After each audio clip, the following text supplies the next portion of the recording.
All right, trying to make love happen today between Brian and Marissa. It is the second date update. Commercial-free New Country 99.5 QIK. They've been on a couple dates. Brian says, hey, I don't date a lot, so when you find someone you like and then you don't hear back from them, that's kind of discouraging, and I get that. 100%. But we got to find out what it is, why she's not calling him back. So we do have her on hold right now. She has agreed to talk to us. Marissa, you there?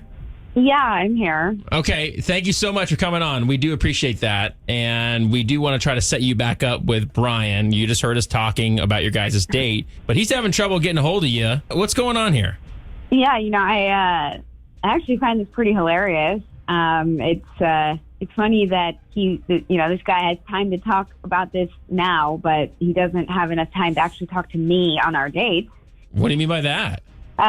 What I mean by that is that on both of our dates that we've been on, he has taken FaceTime calls from his son, both dates, and not just little short, son calls him, oh, is everything good, hang up. No, long drawn out. These FaceTime calls go on for at least 10 minutes. I mean, at least what feels like much longer than that. I think it's very rude and embarrassing and no boundaries at all. And he basically acts like I'm not even there, and it just is a waste of my time. I'm not into that. All right. And Marissa, let me ask you this. You're cool with him having kids though, right? This is not a kid thing. This is the fact that he's taking a FaceTime call. Of course, I'm fine with the fact that I knew he had kids before I even agreed to meet him the first time I met him, Right. But I do believe that you only have so many chances to make a first impression, and the lack of respect for my time is clearly not making a good impression. I get that he has a kid, but I'm not telling him to bring his kid on the date with us, No. I just, these calls, I wish you could hear the calls. They're not anything even about anything. I think one of the calls was about the kid talking about his homework and then a show he was watching, and then another call was literally him showing him this Lego statue thing creature that he built. And I was just sitting there. To me, it's there's no respect for my time. Okay. I don't know. It just, if the kid can FaceTime, he can clearly shoot a text message Dad, are you okay? Or Dad, I need help, or whatever.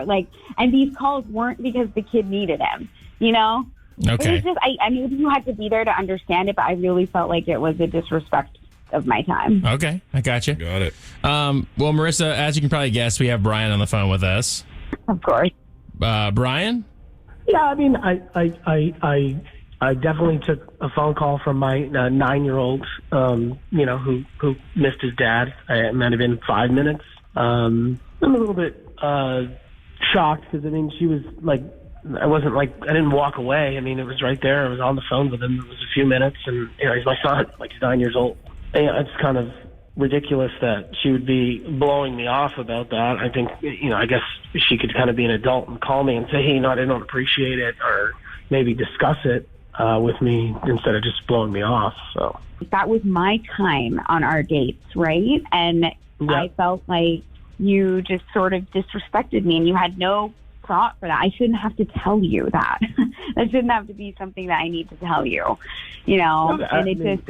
He is 9 years old, so it's not like he's a 16-year-old kid. Okay, yeah, okay. He's 8 or 9. That's that. He's, I think he's a good age then. He didn't actually ever truly need you on any of those calls. I heard them myself. You were talking about Legos. Okay, so then you could have also sort of said that you needed to go and that you'd be home in a little bit. It just kind of turned me off, and that's just not really something that I am interested in getting in the middle of. Brian, she said it's not. It was obviously we get it. If it was an emergency and your son needed to get a hold of you, it sounded like it wasn't an emergency. Do you get kind of where she's coming from at all? Where it's kind of all right, well, he's just talking to talk with his son, and I get that you have a close relationship with your son, so that's not what I'm faulting you for by any means. Yeah, I just think things could have been discussed a little bit better than just blowing me off. So, with that being said, I can see how this would ever work out. That I'm okay now. So I'm happy that we found out the issue.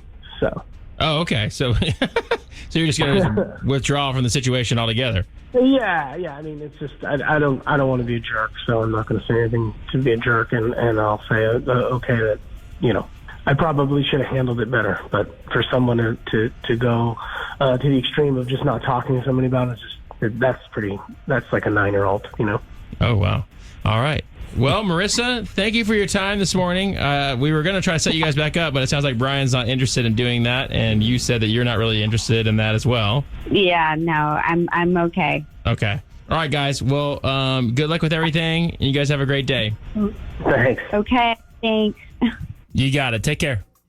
Yeah, that's tough because you want to be there for your kids, and he's doing the thing where he's going on a date. Yeah, he's got a son at home that wants to show him Legos or whatever, and wants to FaceTime him, and it'd be kind of weird to ignore that call. Yeah, because then the kid's like, why is dad not picking up? Exactly. Then it could be a bigger issue. Yeah. And so it's just like, that's a tough one. That is a tough one. I want to know what you think. 800-992-1099, 800-992-1099.